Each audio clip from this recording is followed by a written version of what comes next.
दोस्तों, आप देख रहे हैं यूट्यूब चैनल कॉमिक्स तक। आज मैं लेकर आया हूं पंचतंत्र की कुछ चुनिंदा कहानियां जो कि डायमंड कॉमिक्स प्रस्तुति की अमर चित्र कथा से लेकर आया हूं।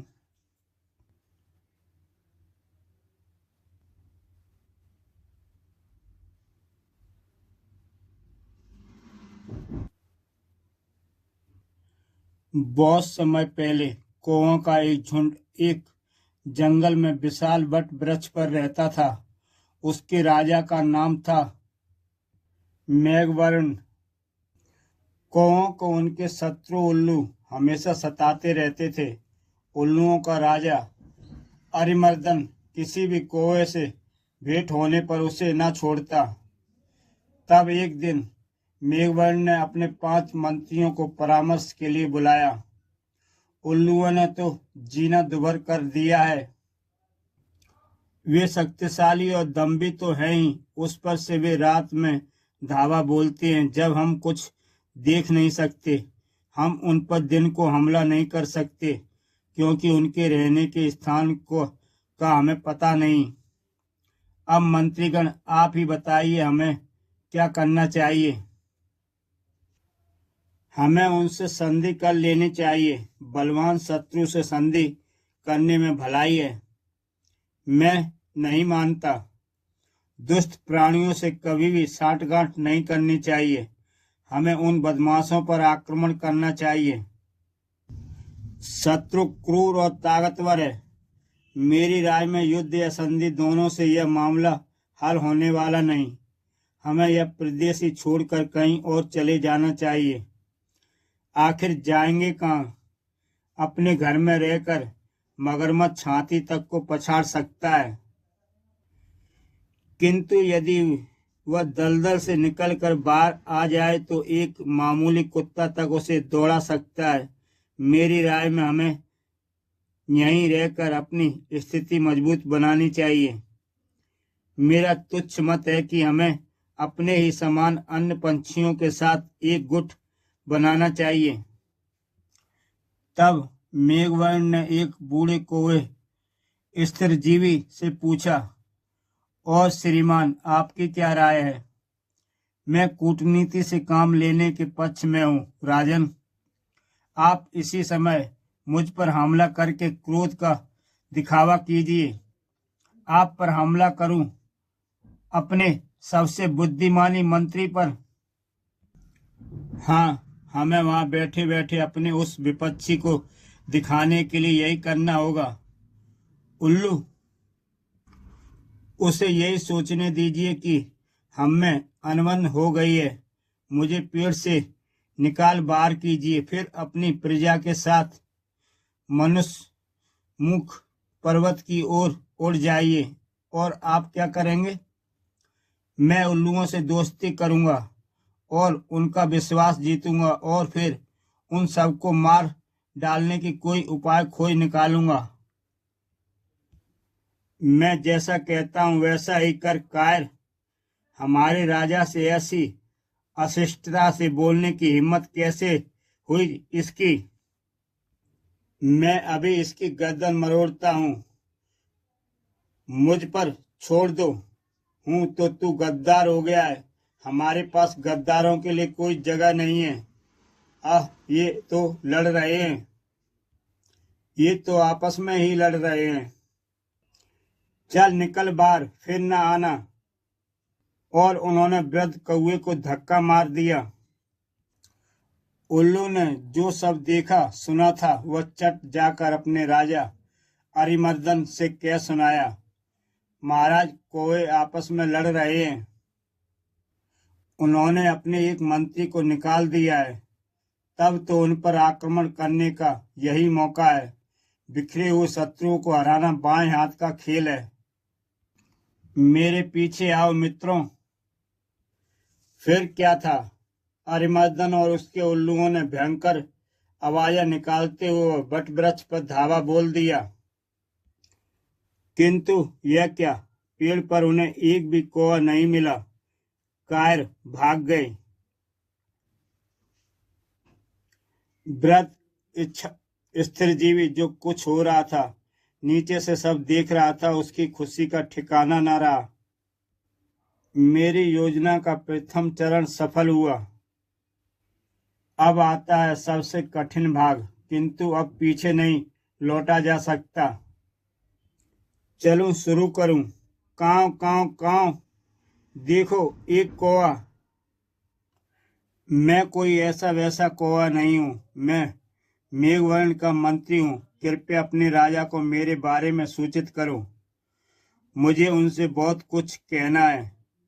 मैं उन्हें बुला लाता हूं। उल्लू तुरंत अरिमर्दन को बुला लाया। अरिमर्दन बूढ़े कौवे की दयनीय हालत देखकर अचंभे में पड़ गया। श्रीमान, आपकी ऐसी दशा कैसे हुई? सही सलाह देने का मुझे यह इनाम मिला है राजन। मैंने अपने स्वामी मेघवर्ण से आग्रह किया था कि वे आपके अधीन हो जाएं। बस वे आग बबूला हो गए, मुझ पर झपट पड़े और मुझे पेड़ से बाहर खदेड़ दिया। आज से मैं सब कौवों के विनाश के लिए कटिबद्ध हूँ। अब मैं आपकी शरण में हूँ। मैं अपने सलाहकारों से पूछ लूं। अरिमर्दन के 5 पुराने मंत्री थे। उनके नाम थे रक्ताक्ष, कुराच, बक्रनाश, दिप्पाच और प्रकारकर्ण। यह कौन शरण चाहता है तुम्हारी? क्या सलाह है रक्ताक्ष? इसे बेझिझक मार डालिए स्वामी, कौवा ही तो है। किंतु अन्य मंत्री अधिक दयालु थे। उसे आश्रय दे दीजिए महाराज। अपनी शरण में आए हुए को मारना अनुचित होगा राजन। वह कौवों के साथ हमारे युद्ध में काम का साबित हो सकता है। इनकी बातों पर कान न दीजिए महाराज। उसका वध कीजिए, उससे कुछ भी लाभ होने वाला नहीं है। मैंने निश्चय कर लिया है रक्ताक्ष, कौवा हमारे साथ रहेगा। हम इसे अपने दुर्ग में ले जाएंगे। उल्लुओं ने स्थिर जीवी को उठाया और अपने किले पर ले गए। मैंने उन सबकी आंखों में धूल झोंक दी, केवल चतुर रक्ताक्ष को छोड़कर। उसने मेरा असली इरादा भांप लिया। यह रहा हमारा गढ़ श्रीमान, इसे आप अपना ही घर समझकर आराम से रहें। सुनो, हमारे मेहमान को उनकी पसंद का स्थान दो और रोज इन्हें बढ़िया भोजन मिलना चाहिए। यदि मैं इनके बीच रहूंगा तो मुझे अपना काम बेरोक टोक करने में मुश्किल होगी। राजन, आपके किले में मेरा प्रवेश उचित नहीं होगा। आखिर मैं हूं तो कौवा ही, आपके इस सम्मान के योग्य नहीं हूं। मुझे तो द्वार के बाद थोड़ी सी जगह दे दीजिए, मेरे लिए वही काफी है। यदि द्वार के बाहर रहने में ही तुम्हारी खुशी है तो वैसा ही सही मित्र। मेरी योजना का दूसरा चरण भी सफल रहा। मैं अपनी इच्छा अनुसार आ जा सकता हूँ। स्थिर जीवी ने द्वार के निकट डेरा डाला और आराम की जिंदगी बसर करने लगा। रक्ताक्ष के बैरभाव की ओर से उसने आंख मूंद ली। महाशय जी, यह रहा चावल और ये लीजिए आम। उसकी कैसी खातिर हो रही है, देखकर ही आग लग जाती है। हम उसे खिला पिलाकर मोटा बना रहे हैं, जबकि वह हमारे विनाश के बीज बो रहा है। मन ही मन हमारी खिल्ली उड़ाता रहोगा। महाराज, कौवों को चलता कीजिए, वह आपको सरासर मूर्ख बना रहा है। रक्ताक्ष, उस बेचारे का पीछा छोड़ दो, उससे कोई खतरा नहीं है। वे मेरी बात नहीं मानेंगे। अब मैं यहाँ और नहीं ठहर सकता। रक्ताक्ष ने अपने समर्थकों को बुलाया और उनसे अपना सामान बांधने को कहा। अब विनाश दूर नहीं है। मैं अपने महाराज को बचा नहीं सकता, क्योंकि उन्होंने मेरी सलाह मानने से इनकार किया है। हमें समय रहते अपना बचाव करना चाहिए। अब जो भी यहाँ रहेगा खुद अपनी जान जोखिम में डालेगा। अब हमें जाकर किसी दूसरे पर्वत में गुफा में ढूंढनी चाहिए। स्थिर जीवी रक्ताच को साथियों के साथ किला छोड़ते देखकर बाग बाग हो गया। केवल यही मेरे मंसूबे ढेर कर सकता था, बाकी सब तो एकदम बुद्धू हैं। अब वो लोग कुछ दिनों के ही मेहमान हैं। कल से मैं उनके सर्वनाश के लिए घोंसला बनाऊंगा। फिर तो स्थिरजीवी ने हर दिन जंगल में से कुछ टहनियां ला ला कर द्वार के पास डालनी आरंभ कर दी। मैं एक घोंसला बना रहा हूं महाराज, आशा है आपको कोई आपत्ति न होगी। नहीं नहीं, जरा भी नहीं। तुम्हें कोई मदद चाहिए तो हमसे कहना। जल्द ही द्वार पर टहनियों का बड़ा सा ढेर जमा हो गया, किंतु किसी भी उल्लू को संदेह न हुआ कि उनके मेहमान को इतना बड़ा घोंसला बनाने की क्या जरूरत है। और फिर एक सुबह जब उल्लू गहरी नींद में थे, स्थिरजीवी ने दबे पांव किला छोड़ दिया।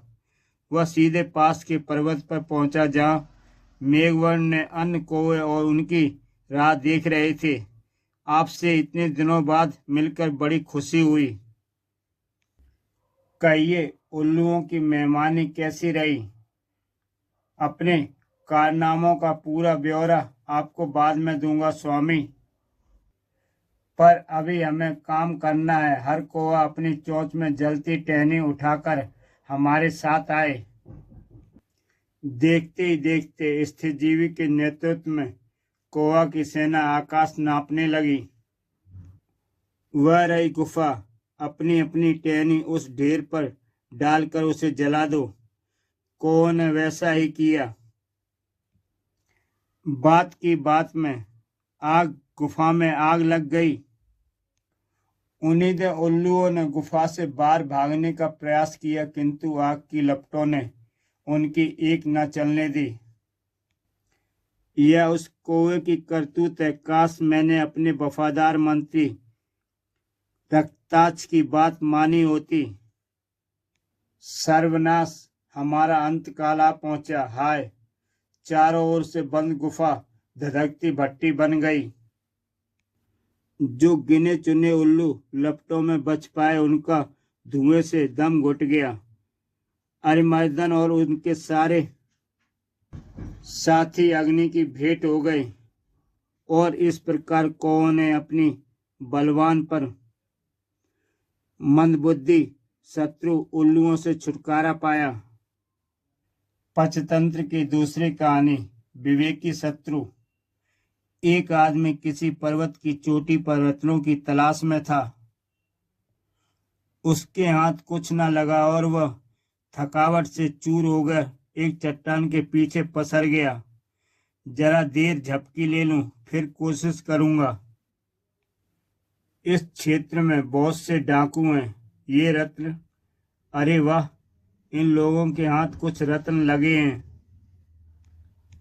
सबसे सुरक्षित रहेंगे हमारे पेट में। वे उन्हें निगल गए।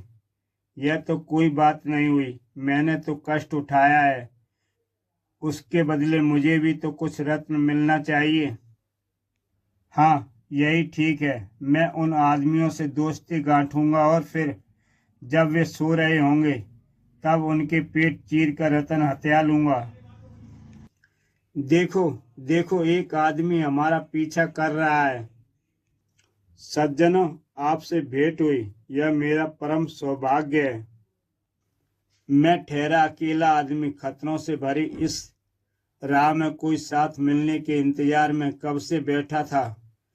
तुम शौक से हमारे साथ चलो दोस्त, संग साथ अच्छा रहेगा। वाह, इन्हें जरा भी शक नहीं हुआ। बस अब मुझे केवल सही वक्त का इंतजार है। किंतु उसके मन में रह गई, क्योंकि जब वे अगले गांव में होकर गुजरे, वहां के डाकू सरदार की कुटिया में उसका तोता रट लगाने लगा। उनके पास हीरे मोती हैं, उनके पास हीरे मोती हैं। रत्न, पकड़ लो उन्हें, फौरन यहाँ लाओ। तीनों मित्र और उसका साथी कैद कर लिए मुखिया के सामने लाए गए। मुझे मालूम है कि तुम्हारे पास रत्न है, फौरन निकालो बाहर। क्या हीरे मोती? तलाशी लो। उसके आदमियों ने भली भांति तलाशी ली। जरूर कहीं कोई भूल है, हमारे पास रत्न है ही नहीं। इनके पास कुछ नहीं निकला सरदार। यह कैसे? तो फिर जरूर तोते ने गलती की होगी। अच्छा, इन्हें जाने दो। किंतु जैसे ही वे गए, तोते ने फिर राग अलापना शुरू किया। उनके पास हीरे मोती हैं, उनके पास हीरे मोती हैं। क्या? तब उन्होंने मुझे झांसा दे दिया। उनके पीछे जाओ और उन्हें वापस घसीट लाओ। चारों फिर वापस लाए गए और फिर से उनकी तलाशी ली गई। नहीं, कुछ भी नहीं। यह हो कैसे सकता है? तोता रटता ही जा रहा है। आह, रतन जरूर तुम्हारे पेट में होंगे, तुम उन्हें निगल गए हो। अब हमारी खैर नहीं। ले जाओ इन्हें और इनके पेट चीर डालो। नहीं नहीं, अब मैं भी नहीं बच सकता। जब डाकुओं को इनके पेट में रतन मिलेंगे तो वे मेरा पेट भी फाड़ डालेंगे। और यदि उन्होंने सबसे पहले मेरा पेट काटा तब भी मैं बचने वाला नहीं। किंतु शायद मैं औरों को बचा सकूं, कोशिश करके देखता हूं। आपको हमारे पेट में कोई रतन वतन नहीं मिलेगा हजूर, लेकिन यदि आप खुद देखना चाहते हैं तो सबसे पहले मेरा पेट चीर कर देखिए। मैं अपने दोस्तों के पेट कटते देखना सह नहीं सकूंगा श्रीमान। तुम पहले मरो या सबसे बाद में, इससे मुझे कोई फर्क नहीं पड़ता। जाओ, इसे ही ले जाकर इसकी इच्छा पूरी करो। धन्यवाद। यदि मेरी चाल काम आ गई तो मेरी मृत्यु व्यर्थ न होगी। वे उसे ले गए। बाद में उसके पेट में एक भी रत्न नहीं निकला। क्या? मेरा तोता कभी कभी गलत भी हो सकता है। उसके पेट में एक भी रत्न नहीं मिला तो उसके मित्रों के पेट में भी नहीं होंगे। लगता है कोई भारी गलती फहमी हो गई है दोस्तों। मुझे तुम्हारे साथी की मौत का बड़ा रंज है। तुम जा सकते हो। सरदार को भला क्या मालूम कि उसने वही किया जिसकी उसे मरने वाले व्यक्ति को आशा थी। उसके मित्रों को सपने में भी ध्यान नहीं आया कि एक चतुर चाल द्वारा बचाए गए वे समझे कि भाग्य ने उनका साथ दिया और वे सिर पर पांव रखकर गांव छोड़कर भागे। सीख: एक समझदार शत्रु प्राय सबसे अच्छा मित्र सिद्ध होता है। एक और कहानी, गोरैया और बंदर। उस शाम बड़ी सर्दी थी। कट कट कट कट, क्या जाड़ा है। देखो भैया, आग की चिंगारी। एक जुगनू उड़कर जा रहा था। मैंने पकड़ ली। पत्तियों के नीचे, ढेर के नीचे रख दो। अब चुटकियों में हमारे तापने को खूब आग धधक जाएगी। आप लोग भूल कर रहे हैं सज्जनों। आपने जो पकड़ा है वह जुगनू है, आग की चिंगारी नहीं। बकने दो उसे। चलो पत्तियों को फूंकते हैं, इससे आग जल्दी सुलग जाएगी। मेरी बात सुनिए तो सही। आप सिर्फ अपना समय व शक्ति गंवा रहे हैं। आप जुगनू से आग नहीं जला सकते। आप सुनते क्यों नहीं? हमारे कान ना खा मूर्ख चिड़िया। हमें ना सिखा कि आग कैसे सुलगाई जाती है। चलो भाइयों, हम अपने काम में फिर जुट जाएं। दोस्तों, इस कहानी से हमें शिक्षा मिलती है। जो समझ नहीं सके उन्हें शिक्षा नहीं देनी चाहिए। एक व्यापारी ऊंटों पर सामान लादे अपना काफिला जंगल में से लेकर जा रहा था। तभी थकावट से चूर एक ऊंट ढेर हो गया।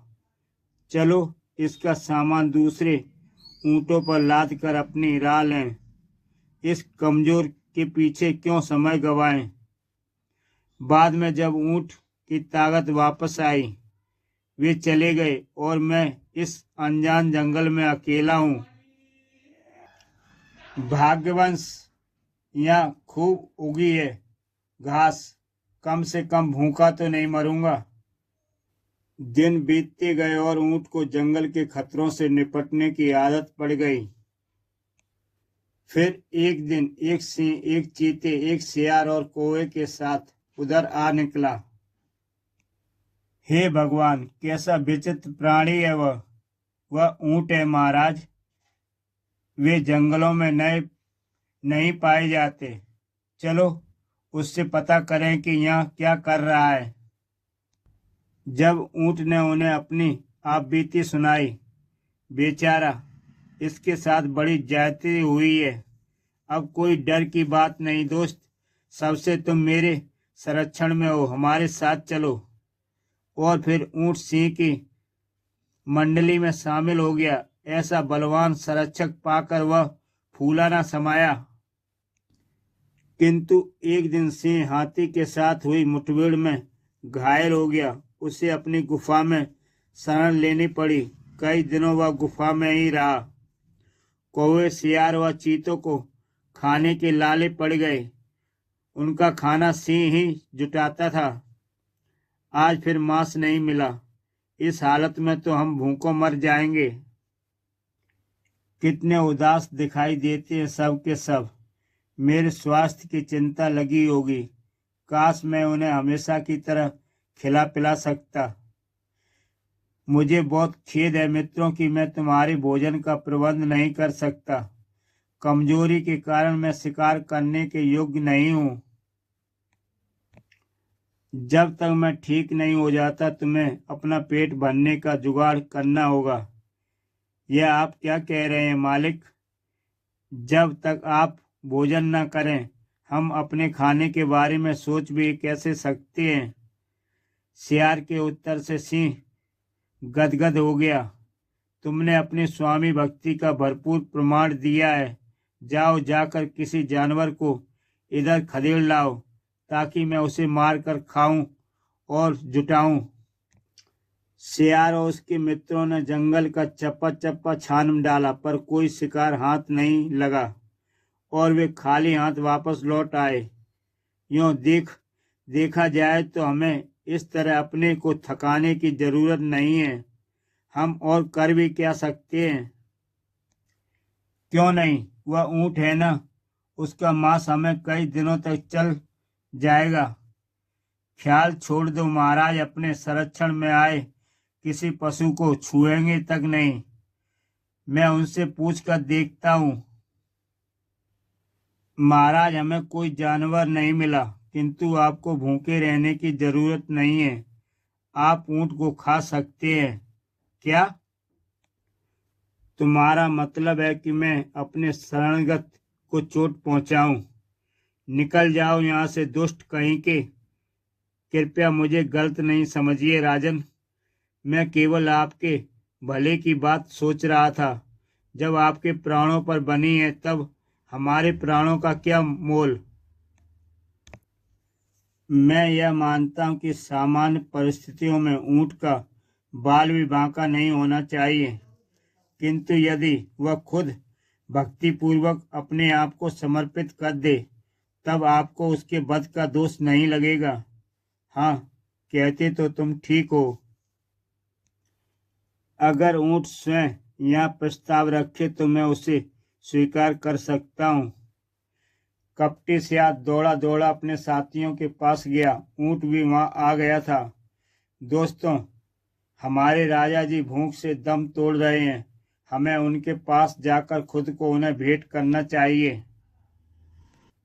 उन जैसे महान प्राणी के लिए हमें इतना तो करना ही चाहिए। क्या बात है मित्रों, क्या तुमने कोई जानवर पकड़ा है? नहीं महाराज, हम कोई जानवर नहीं पकड़ सके। आप हम में से किसी को खा लें और वह होगा ऊंट ही। आशा है चीते भाई भी इशारा ताड़ लेंगे। मुझे खा लीजिए स्वामी और अपना जीवन एक दिन और बढ़ा लीजिए। नहीं नहीं, तुम इतने छोटे से तो हो, मालिक की भूख तुम्हें खाकर क्या मिटेगी। मुझे खाइए स्वामी, जैसे तुम तो भारी भरकम हो। आपको मुझे भोजन बनाना चाहिए मालिक।